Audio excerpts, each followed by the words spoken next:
Most design mistakes are recoverable. Move the sofa, repaint the wall, remove the object.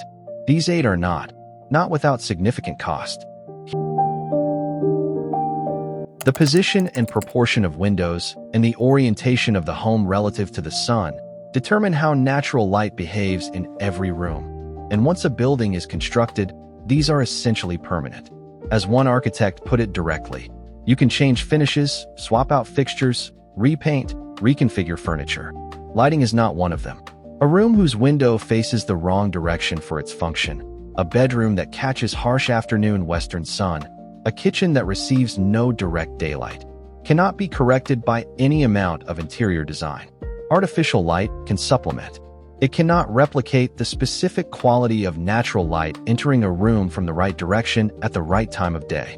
Every subsequent lighting decision in that room is compensating for the original one. The practical implication for anyone designing or renovating a home. The function of every room must be decided before construction begins, so that window size, placement, and orientation can be determined in relation to what each room actually needs from light rather than from what the structural plan happens to offer.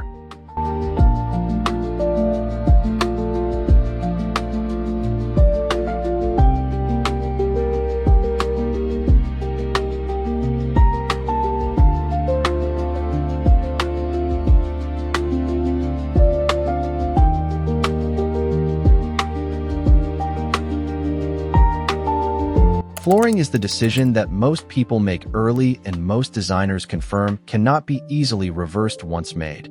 Not because the physical act of changing it is impossible, but because flooring is the foundation that every subsequent decision is made in relation to. Change the flooring after the furniture is chosen and the paint is on the walls, and either the flooring or everything else needs to change with it. The specific irreversibility here is relational rather than structural. A pale oak floor that runs continuously through multiple rooms sets the tonal baseline for wall colors, the warmth required of textiles, and the visual weight that furniture can carry before the room tips into heaviness. Making all of those subsequent decisions correctly, then discovering the flooring needs to change, means every one of them needs to be reassessed. Flooring must be decided before furniture, not after. Decided in relation to the light the room receives, the palette being considered, and the amount of visual warmth the space needs to produce, rather than chosen because it matched the sofa that was already bought.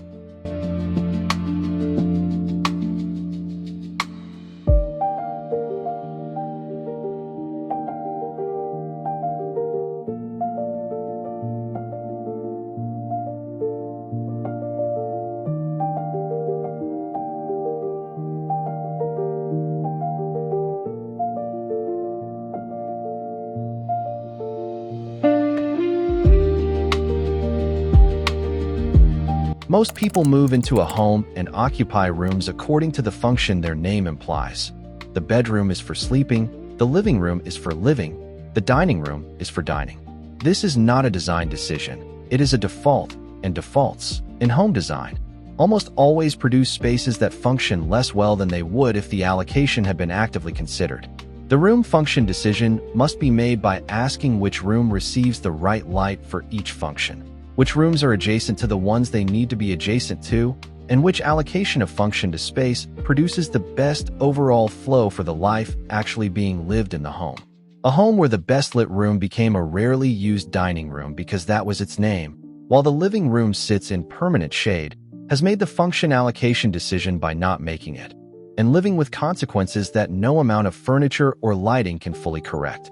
Once a room is fitted out for one function, joinery built, flooring chosen, lighting positioned, reallocating it to a different function means undoing everything in it. The decision must come first.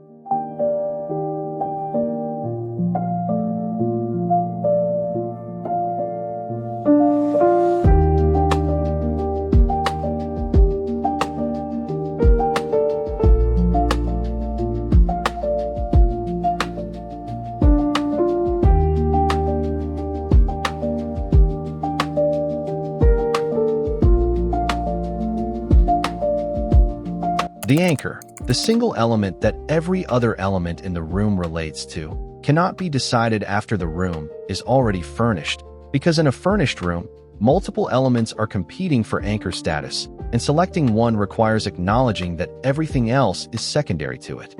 Most people find this psychologically difficult once they have already arranged and lived with the other pieces. Made first, the anchor decision is straightforward. Which element will this room be organized around? A fireplace, a view, a specific piece of furniture large enough to command the room. The answer shapes every subsequent purchase, where the sofa faces, where the rug defines the edge of the seating zone, where lighting is positioned to serve the focal point rather than compete with it. Made last or not made at all, the room has no hierarchy. Elements of similar visual weight arranged in parallel, none of them in authority, the room never fully settling into resolution. The furniture may be good, the design is incomplete.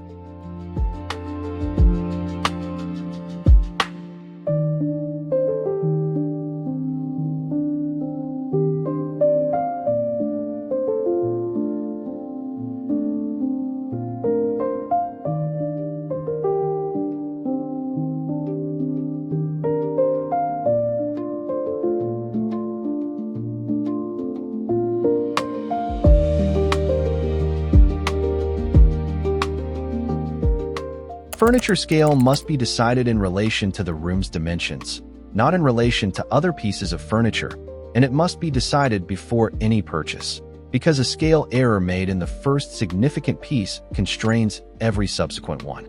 A sofa that is too large for a room makes every other piece look proportionally wrong regardless of its individual quality. A dining table that seats 8 in a room suited for 6 does the same. The specific irreversibility here is financial as much as spatial.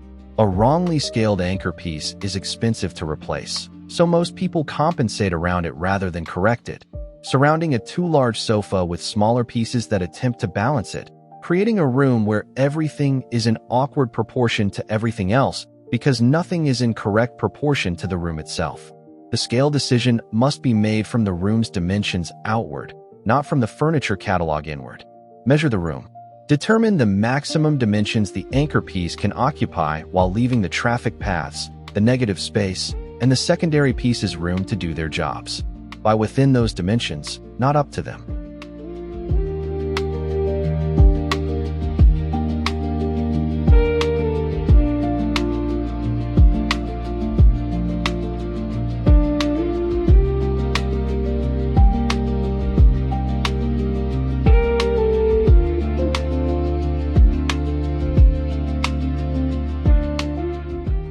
Traffic flow, the paths along which people move through a room in the course of daily life, must be mapped before anything is placed, because furniture arranged without accounting for movement produces a room that functions well in photographs and generates daily friction in reality.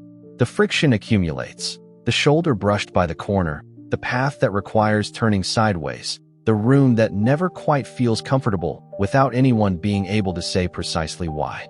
Once furniture is in place and the flow problems become visible, correcting them typically requires moving the anchor piece. And if the anchor is a sofa that has determined the position of a rug, a coffee table, and a pair of chairs, moving it means reassessing all four. The correction is possible. It is considerably more disruptive than making the traffic decision first. The map does not need to be elaborate. Draw the primary paths, entrance to seating, seating to kitchen, bedroom to bathroom, and arrange furniture around those paths rather than across them. Every path blocked by a piece of furniture that could have been positioned differently is a daily friction that the original decision could have prevented.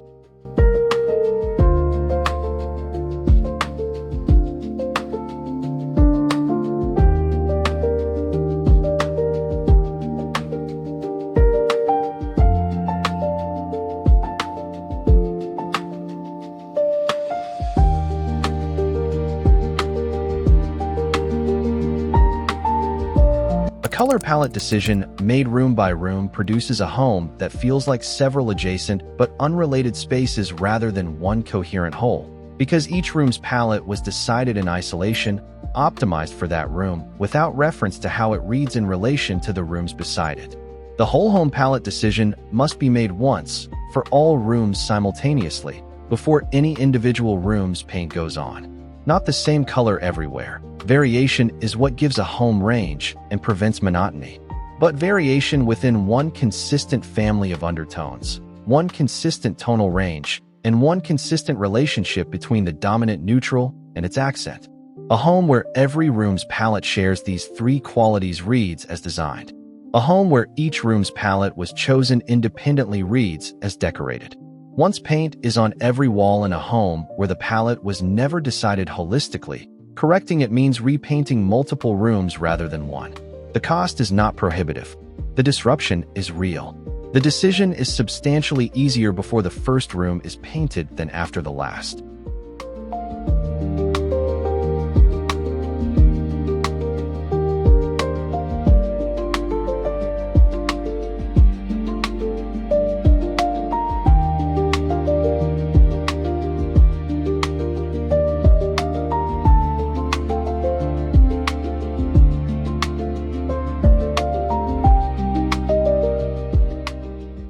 Storage decided last, added to a room once every other decision has been made, is almost always storage that compromises something. A wardrobe positioned where a window might have been. Shelving on the wall that would have been the room's best wall for art. An ottoman that provides storage but sits at the wrong height for the coffee table function it was also supposed to serve. Storage decided first, before furniture, before flooring, before the room is fitted out, is storage that can be integrated into the room's architecture rather than imposed on it. Built-in wardrobes whose doors match the wall surface. Shelving dimensioned to the specific objects it will hold. Understair storage accessed without sacrificing a room's primary function. Each of these requires the storage decision to precede the architectural decisions rather than follow them. The brief before any room is designed should specify what needs to be stored in it, in what quantities, of what type. Hanging, shelved, drawered, hidden, before the room's dimensions, window positions, or built elements are finalized. Storage added afterward is compensation. Storage designed in from the beginning is architecture.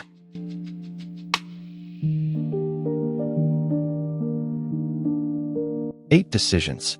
All of them easier before the fact than after it. Most people make them last, or do not make them at all, and spend years compensating for the consequences. Subscribe for more interior design videos. Tell us in the comments.